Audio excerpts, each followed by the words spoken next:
Good morning, you magnificent melonheads.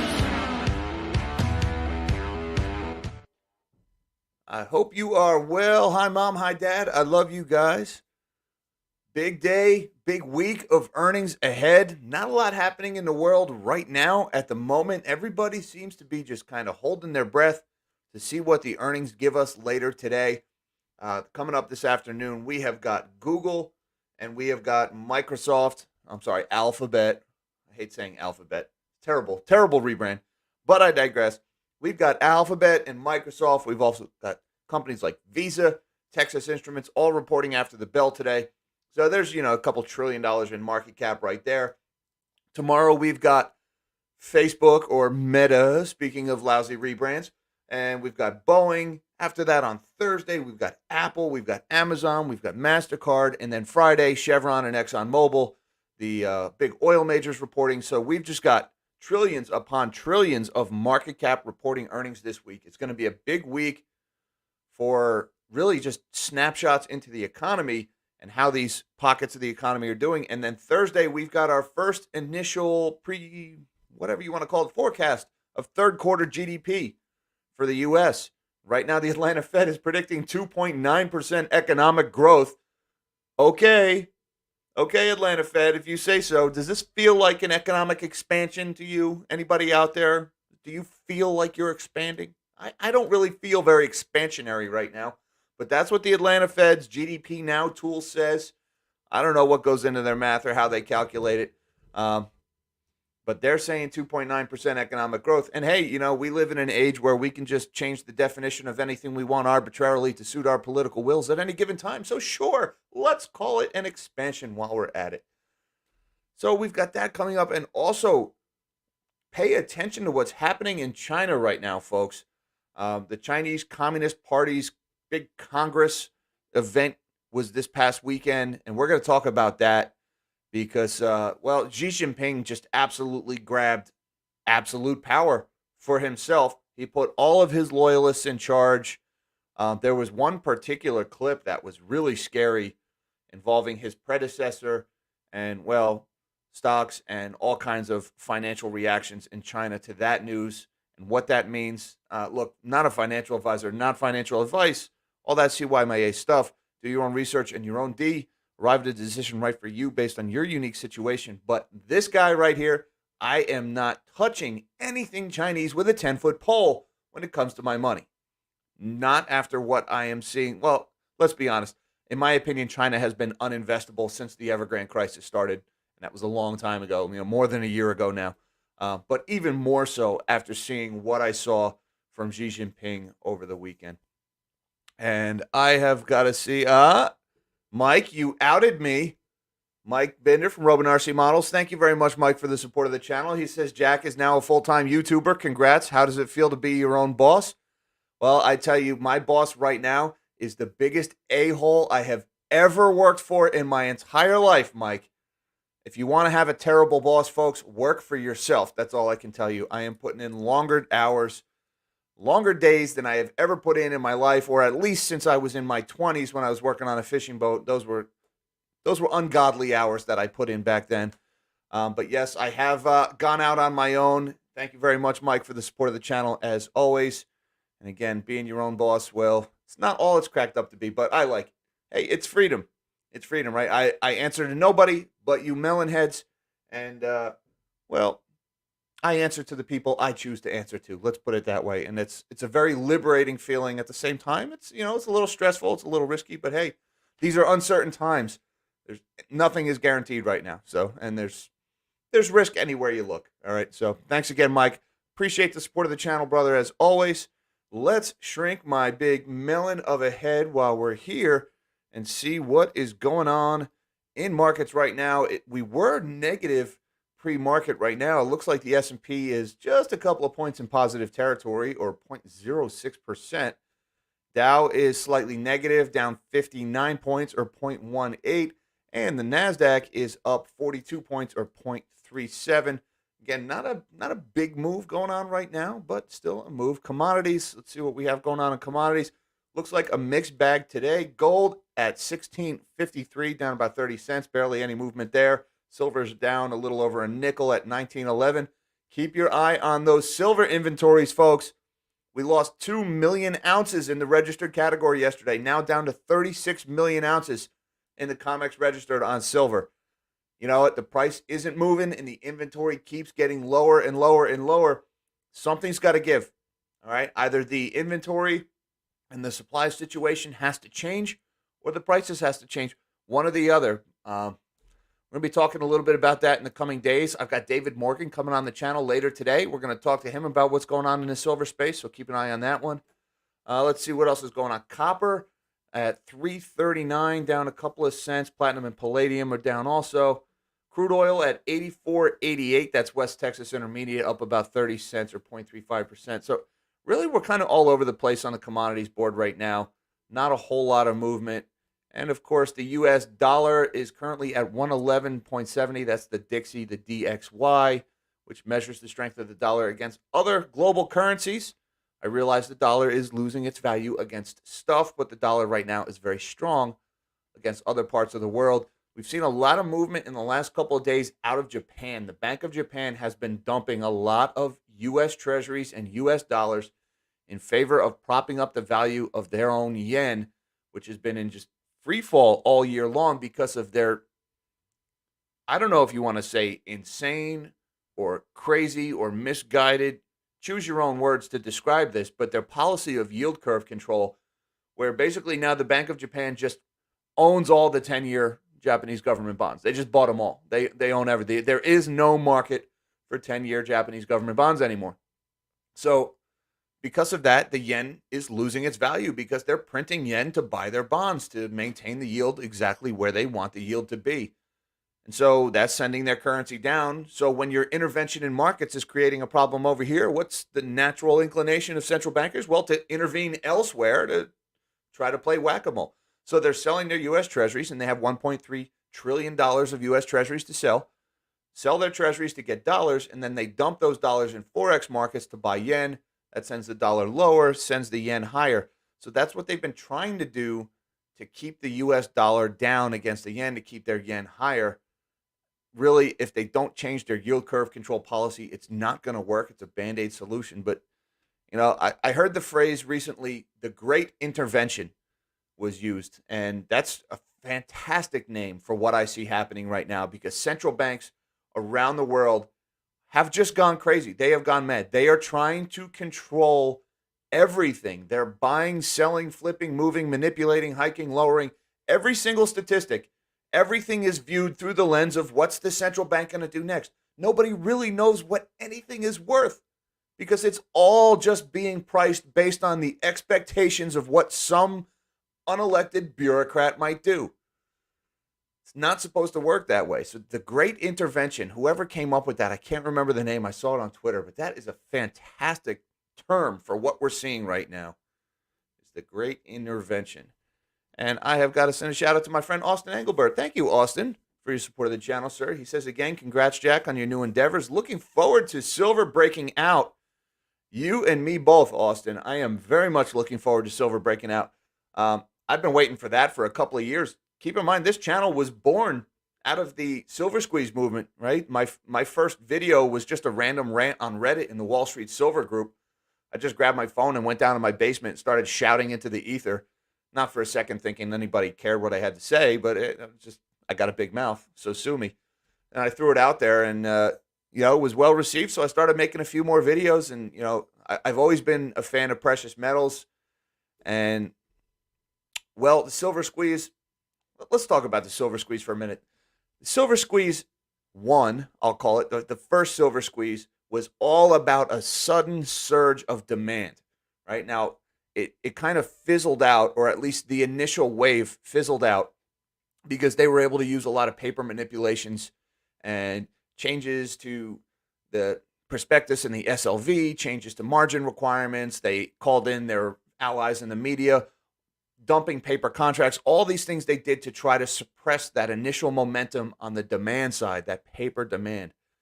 Well, when that died down, there was this core group in the Wall Street Silver that stayed there, and they continued to buy up the silver over and over again. The physical silver, not the paper silver. They continued to buy it down. And now where we're at a point where we're having a supply squeeze. We've got high energy prices. We've got low base metal prices. We've got low demand for base metals. We've got smelters and refiners around the world shutting down. So now we're getting a supply squeeze in silver.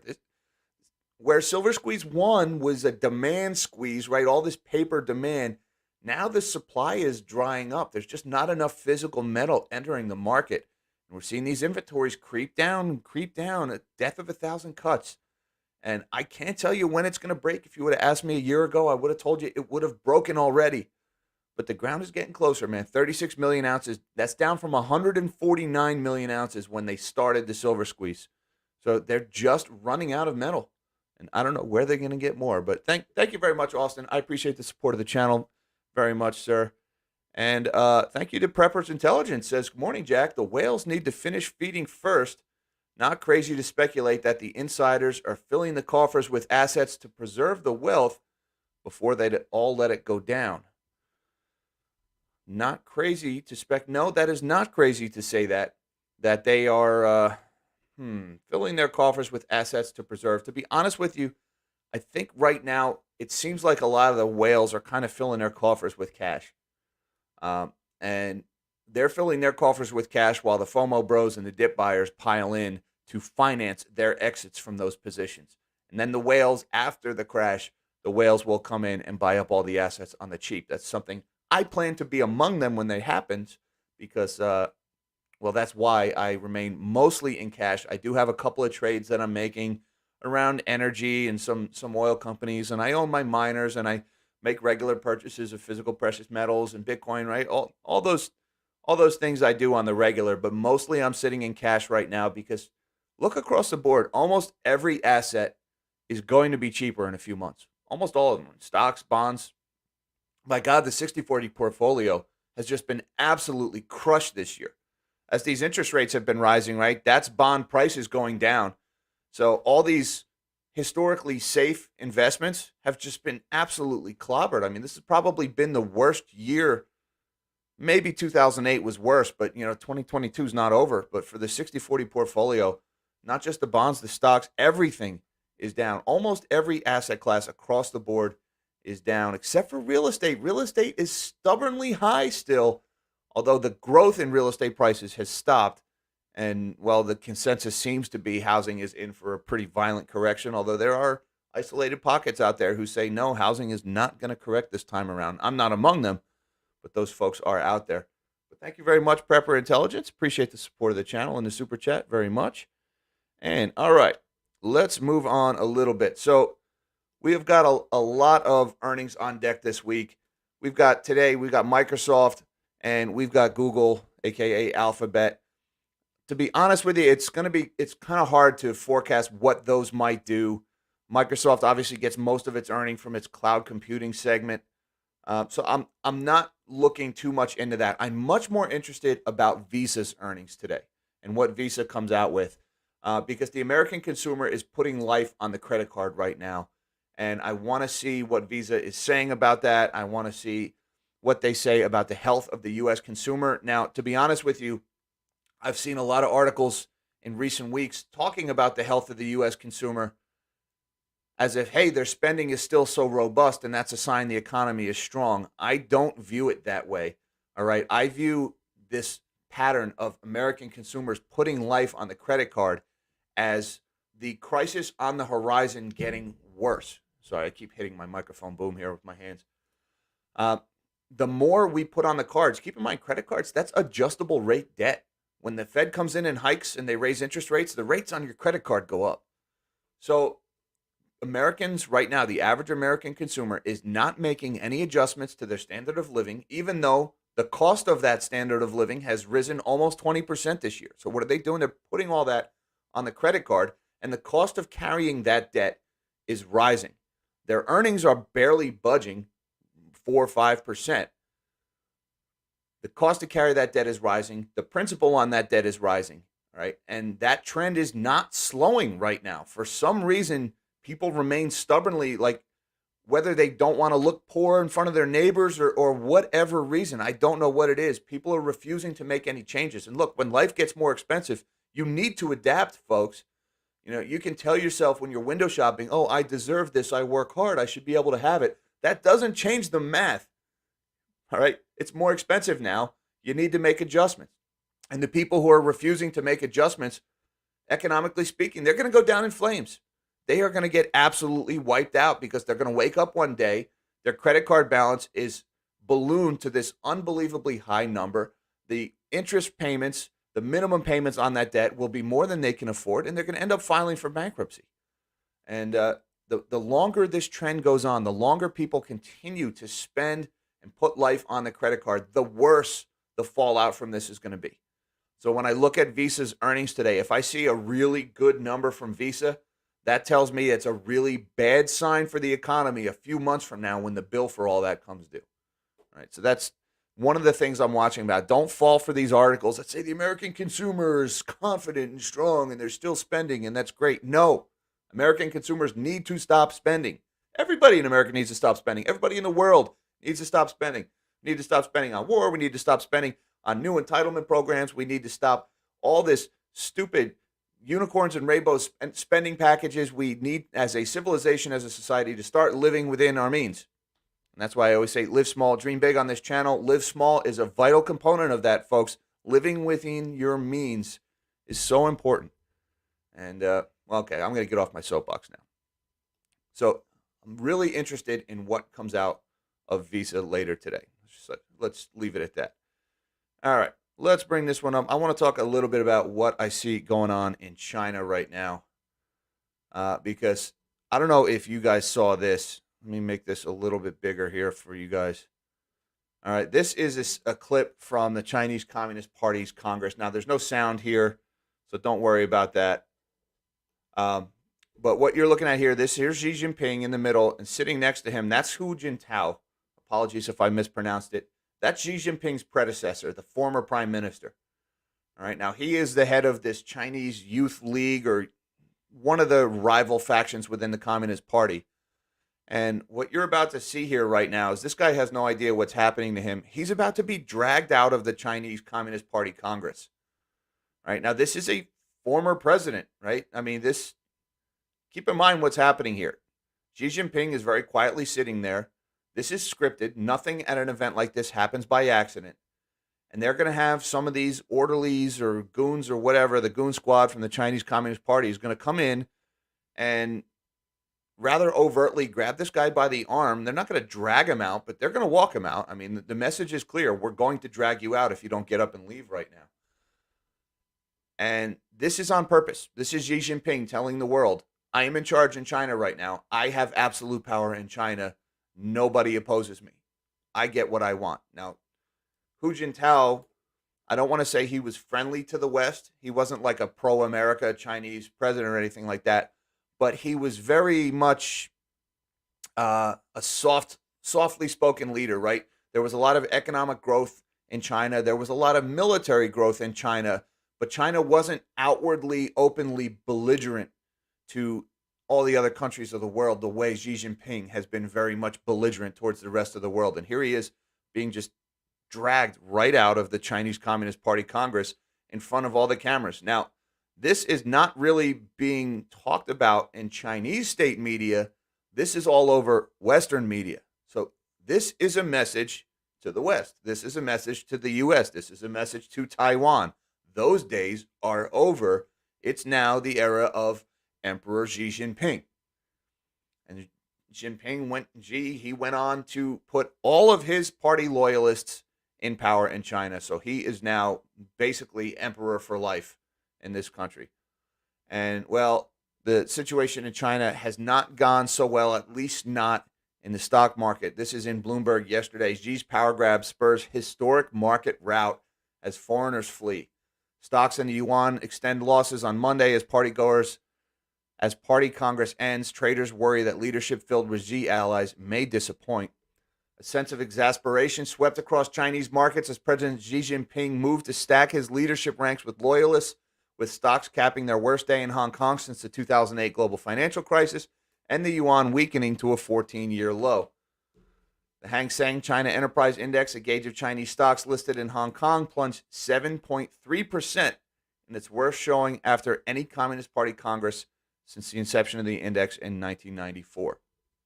And then there was more China ADRs tumble as Xi's new team sparks worries over the economy's path. And ADR, that is a Chinese company listed on an American stock exchange. U.S. listed shares of Chinese companies slumped on Monday after President Xi Jinping's new leadership team sparked investor concerns that ideology driven policies would be prioritized at the cost of private sector growth. E commerce giants Alibaba, JD.com, as well as internet behemoth Baidu crashed between 14 and 17%, even as the benchmark S&P 500 index edged higher. So Chinese stocks right now are getting clobbered. All right, you can see that here. This is Alibaba yesterday. Look at this big gap down at the open yesterday after the Chinese Communist Party Congress. And same thing here in Tencent. Big gap down on Monday right at the opening bell. Same thing here with Didi. Big gap down. Now, if you've been following this channel for a long time, you probably don't have anything to worry about this because I've been saying since last year that the entire country of China is just uninvestable. Right? And when you own a share of a Chinese company, you're basically loaning your money to the Chinese Communist Party on the promise that you're going to get it back someday. That's how I feel. At any given time, some Chinese communist guy can just say, you know what, Americans aren't allowed to own our companies anymore. And you're gone. You're wiped out. They'll just take your money. And combine that with the fact that there is just absolutely no transparency, that corruption is so widespread. So in my opinion, Chinese companies, even if they're listed on American exchanges, they are just flat out uninvestable. So that is my take on what I see going on in China. And what else do we have here? Oh, here's another situation, another article about Hu Jintao being dragged out of China. His dramatic China Congress exit fuels speculation and official silence.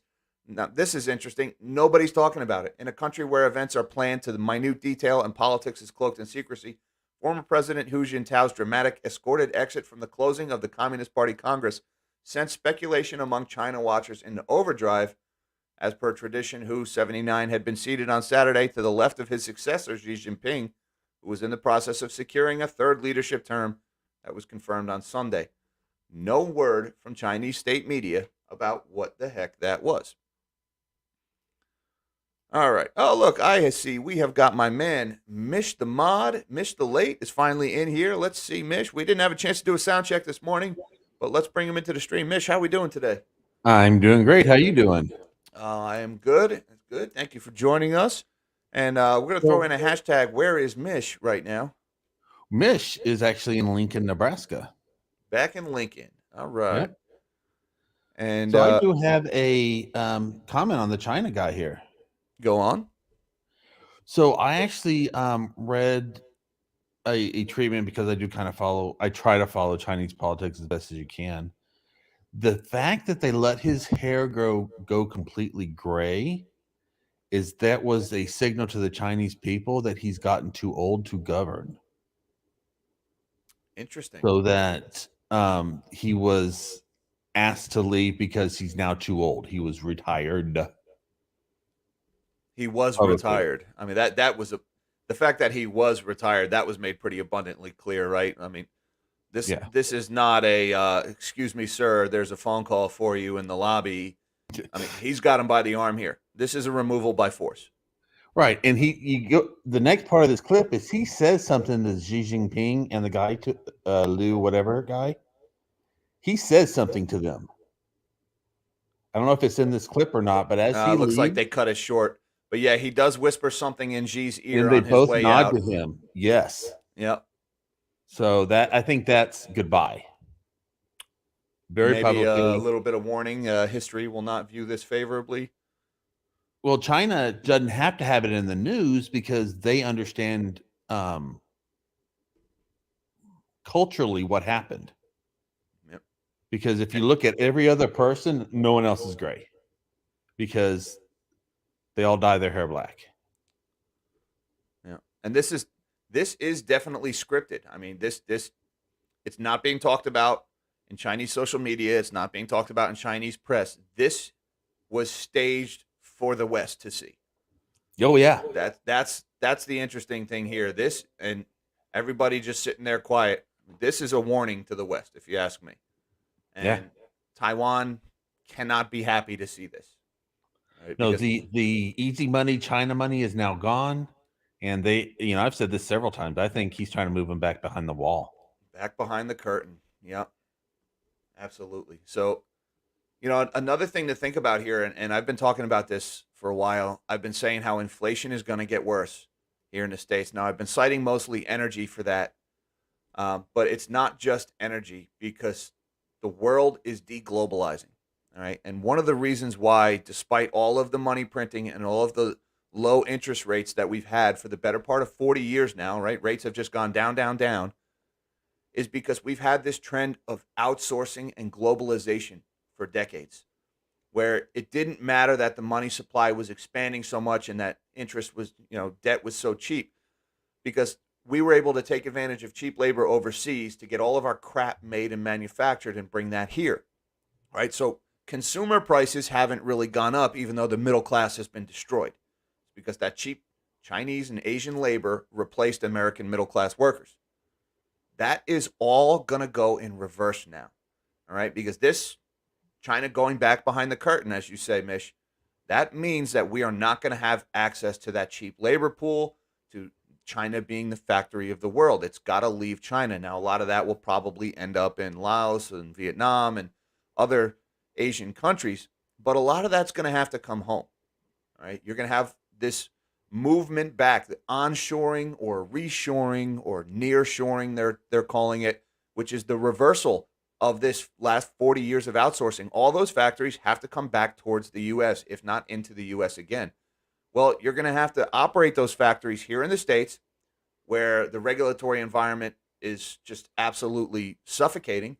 I mean, the environmental laws of getting a factory built and trying to run one, forget it in this country. I mean, that's grotesquely expensive. American labor is more expensive. So you're going to have to pay for that more expensive labor. Well, that's going to be inflationary. That means consumer prices are going to go up. A toaster made in Ohio is going to cost a lot more than a toaster made in Shenzhen. So, and that's not something that's going to work its way through the system in a couple of days, in a couple of weeks. And that's not something that's going to go away because the Fed hiked interest rates by 50 basis points instead of 25. That is a global trend that's going to play out over several years. So get used to inflation. It's here to stay. It's not going anywhere anytime soon. That's why I say just let the wages rise. Let people make a better living. You have to do it. You can't raise the price of assets, raise the price of homes, raise the price of every consumer good and food and everything else, and then not let wages rise. You can't do that to people. I read Although about they're someone trying. somewhere that said that when you have too low inflation, you need to have wages go up. Yeah, Guy you named have to. I mean, Phillips. there was an article in Bloomberg yesterday. I didn't bring it up. Um, I don't know if it was Bloomberg, but it talked about the number of hours worked to pay rent in the United States. It was like the average hourly wage and then the average rent nationwide. And 2, 3 years ago, it took something like 41 hours or 42 hours of work to pay the average rent in the US. And now it's over 60 hours of work every month just to pay the rent. All right. Which, by the way, And that's that's way more average. than the 5% owner's equivalent rent that they say it's gone up on the CPI. Gag me with that statistic. But you can't do that to people and not expect them to demand a higher wage, not expect people to leave the workforce if they're not getting it. So Well, the even house prices with new inflation, people are paying 1,000 more a month right now to buy a house. yeah, The just housing interest. data just came out again, and it's down again, of course. Yeah, let's bring that one up. I was looking at that right before we got going here. Do I have it up? Here we go. The U.S. Case-Shiller Home Price Index year over year. It's a 20-city average. It increased 13.1% year over year in August. So still a big increase in the home prices, but they were forecasting 14.4%. And also look at some of these prior month increases. Now, this is a year over year increase. It's a snapshot Right. taken every month. But back in April, it was 21.2%. Now it's 13. So home prices still going up, but they're going up a lot slower. and you also have to factor in the base effect here. But look at this trend. This is, Now, again, hold on. year That over means year year. over year. So the prices are actually starting to come down, right? Did they actually have? It's hard to tell with the base effect because remember it's being compared to the price a year Right. If ago. you go Well, back to the calendar itself okay, and go down, there's a lot that came out at the same time. There you go. we've got home Price price index index. month over month is negative 0.7. Oh, they did go down. Look at that. Good catch, Mish. Okay, let me zoom out a little bit. I hadn't seen this one yet. The average price of single family houses with mortgages guaranteed by Fannie and Freddie in the U.S. fell by 0.7% from a month earlier. Very slight tick down, but that's 2 consecutive months of ticks down. And also, this is an August number, so this is backward looking by quite a bit. For the nine Right. census divisions, monthly house prices ranged from minus 2% in the Mountain Division to plus 0.4% in the New England Division. On a yearly basis, house prices rose 11.9%, the least since December of 2020, and following a 13.9% advance in the previous month. So let me zoom out on this one a little bit, looking at the 5 year trend. Wow. Yeah. That's, Look at that cliff. yep, that's a big change. And you know what? That coincides almost exactly with the onset of the Fed's tightening schedule, almost to the day, right? It was in March that we got the first rate hike. And Yep. look at what home prices have done. So that's affordability. People cannot afford the payments, they can't afford the rent. So prices have to come down. A year ago, the average mortgage in the U.S. was what, 3.5%? Now it's 7.5%. It's not a sustainable trend. No. We do have a super chat hanging out back there Oh, from Mike. I am remiss. Where you at, Mike? There we go. Mike is talking about 3M gap down on the open at slightly better than estimate earnings. More economic sanctions on XYZ, and companies' earnings per share will go up. On which planet? Now, I thank you, Mike, for the support of the channel. I had caught the 3M earnings. We saw this one. 3M stock slides on lower 2022 profit forecast. Mixed Q3 earnings as dollar takes toll. There's that currency headwind again, something we've heard a lot of this year. We continue to execute our strategies and deliver for our customers in a highly uncertain environment. Now, 3M, keep in mind, this is well, 3M makes like pretty much everything, right? This is a pretty good overall economic indicator. They Yeah, manufacture they've a got lot their of fingers industrial all over the material. place. What's that, Mish? They've got their fingers all over the Yes. place. They got their fingers in a lot of pies, if you will. They posted better than expected second quarter earnings, but lowered their full year profit guidance amid a bigger hit from the surging U.S. dollar and weaker respirator sales. That's interesting, possibly related to the unfortunate health situation, if I had to guess. 3M said adjusted profits for the 3 months ending in September were pegged at 269, up 9.8% for the same period last year and 9 cents ahead of the consensus, but the revenues fell 4% to 8.6 billion, just shy of the 8.7 billion tally. Let's see. There was a little bit of a thing here. We continue to position for future, yada yada, corporate platitudes. The quarter, they divested their food safety business and began executing the work streams to successfully spin off their healthcare business, resulting in two world-class public companies. All right. Long story short, it looks like it was the strong dollar really took a hit on 3M. I'm not surprised to see that. Uh, Again, not a financial advisor, all that stuff, but if you're looking at a company right now to make an investment, first of all, stocks right now, that's a minefield, right? Because I think stocks overall, they're heading lower. Um, but beware of where their earnings come from. If you're looking at a U.S. company and they do a lot of their earnings in Europe or a lot of their business in China, be careful, right? Or Japan for that matter, because those currency headwinds, they have to convert those yen back to dollars, those yuan or those euros back to dollars. And the dollar is surging against those other currencies. So that results in fewer dollars earned. So you have to keep that in mind. I mean, really a pure play U.S. company, if you must invest right now, look for companies that get most of their earnings here in the States because things are not great here in the States, economically speaking. I mean, I don't really do optimism. That's not really my shtick here. I kind of I sniff out the bad stuff in the economy. But the U.S. is doing a whole heck of a lot better than they're doing in Europe, a whole heck of a lot better than they're doing in China. Um, and then Japan, I don't know if the economy is necessarily bad in Japan, but the central bank in Japan is just such a mess in what they're doing to the currency. So I'm staying out of that noise. Look for companies that do their business here in the States. They manufacture here, they produce here, they sell here. That's a way to insulate yourself from a lot of the stuff that's going on. Again, not a financial advisor, not financial advice, all that CYMAA. Thank you, Mike, for the super chat, sir. Um, I'm not sure the sanctions played a role in 3M's earnings, but definitely the strong dollar. Uh, Thank you again, sir, very much for the super chats and for supporting the channel. And I think there was somebody else down in here. There you are. Hello, Dan Heaton. Dan says, we are green this morning, 1.2 on the NASDAQ. Well, let's take a look, Dan. We have got the, big green candle up at the open. Looks like the S&P is, well, actually, that's the futures. Let's get rid of those. We can look at the actual indexes themselves now. Let me close them up. All right, the S&P is up 26 points, or a 0.7 right now. Is this a one day? No, that's a 1 week. There we go. 1 day candle at 38.23. The Dow is up 58 points, or 0.18%. Still in positive territory, but just barely. And the NASDAQ is up 143, or 1.31. So market, big tech leading the way higher. That's surprising, to be honest with you right now. Not sure what's really driving that. I guess the market is expecting good earnings from Microsoft and from Alphabet later today.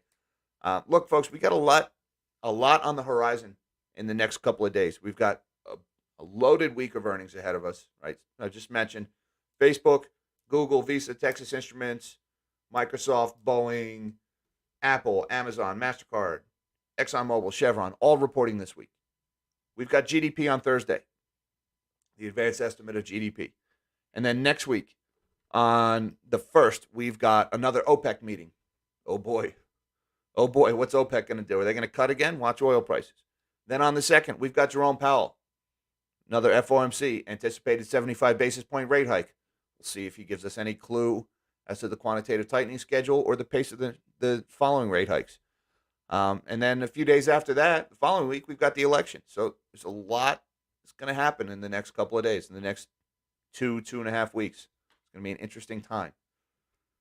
So, we're green for now, Dan. I'm not really making any trades this week. I've got a couple that are out there that trades I've talked about in the past that are still out there.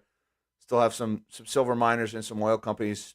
I still have my NASDAQ puts out to January, but I'm not really making all that many trades right now, to be honest with you. I'm just kind of sitting back and watching. I don't know if this bear market rally has legs, if it's going to continue, if it's going to fizzle out. We'll probably know over the next week or so because, as I mentioned, we've got a lot of data coming in. But that housing data, that is worrying. All right, that's to see home prices coming down 2 months in a row, to see that big drop in the year-over-year numbers. Housing's a big portion of the economy. So, and that's a direct input to the consumer, the wealth effect. When people's homes are going up in value, they feel richer, they spend more. When people's homes go down in value, they feel poorer, they spend less. It's a very well documented psychological phenomenon. So don't read too much into the day-to-day stock movements. Thank you, Dan, very much for the support of the channel, sir. As always, I appreciate that very much. And I think we are caught up. And let me see. Okay. There's We another are caught up. story. Have you looked at the bond market yet today? I US have bonds? not.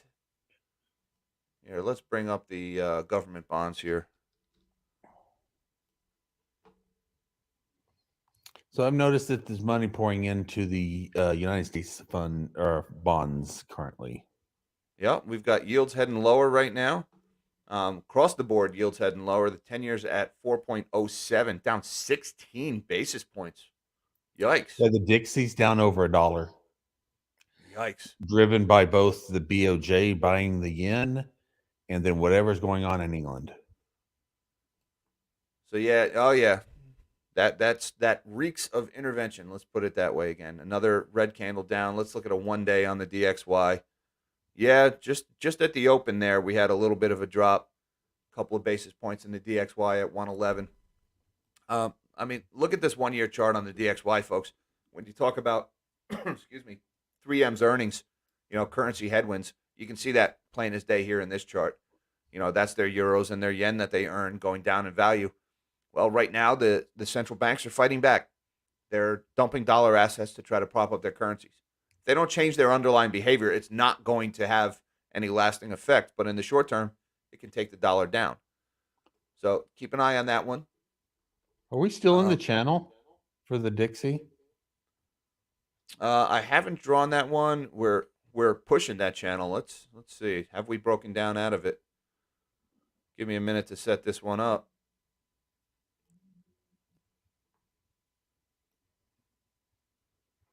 These are looking at, what are these, weekly candles?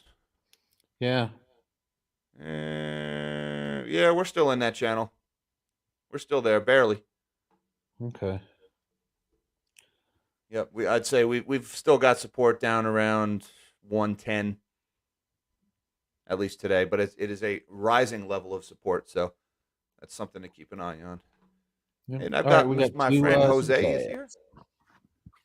Jose says Intel reports on Thursday, layoffs expected in November. I hadn't heard about the Intel layoff story. That's interesting because Intel, that's a U.S. chip manufacturer, and I thought the chips, were surging. They got all that money from the government to build factories here in the States, so that's interesting. I'm going to have to look into that one, Jose. Um, Intel, you'd expect them to be one of the primary beneficiaries of that. What was it, 60 billion or 56 billion was in that chips bill? I know Micron is building a big facility in New York off of that one. So I got to look into the Intel layoff story. But that's another one. That's a big U.S. company reporting this week. So we'll keep an eye on that one. Thank you very much, Jose, for the support of the channel, sir, as always. And I've got my friend above my pay grade. What's going on above my pay grade? He says, any thoughts on why the Fed hasn't raised reserve requirements for banks? They haven't had to yet. Um, I've seen a lot of mention of this, that we may end up with one of the ways they can drive the reverse repo cash back into the bond market is to suspend the supplementary leverage ratio again. If you remember, here, let me bring this chart up on the reverse repo. Talking about reserve requirements, about the amount of money that the banks are required to hold in reserves. All right. If we can zoom in here, in early March of 2021 was when they announced that they were suspending the supplementary leverage ratio. That was right here, or that they were not going to renew the suspension, that they were going to reinstitute the SLR. That was really when we had the first little bumps up in the reverse repos. And then it was at the end of March that the SLR went back into effect. And you can see since then the reverse repos started rising. And the rest is history. Up, up, up we went. Now sitting at around 2.2 trillion and just kind of sitting flat there. So I have seen speculation that one of the tools to talk about Jerome Powell's toolbox is that they may suspend the SLR again, which will free up banks to take more action with this money, or to go buy more bonds with this money instead of parking it in the reverse repos. That's one thing that we may see. I don't think they'll do it yet, because for them to do that would be, I don't want to say project weakness, but that's one of their emergency measures. That's one of the tools. And then once you play that card, it's been played. You can't play it again. So I don't think they're going to mess with the reserve requirements until they absolutely have to. All right. And that's going to be one of those tells, one of those signals that the pivot is nearer, when you see something like changes to the reserve requirements happening. All right. That's one of the things the Fed can do, that maybe it's not QE, but it has a similar effect to QE. So it's a signal that, hey, the Fed is running out of options. They're running out of cards to play. So my guess is they haven't played it, because once they play it, they've played it and they can't play it again.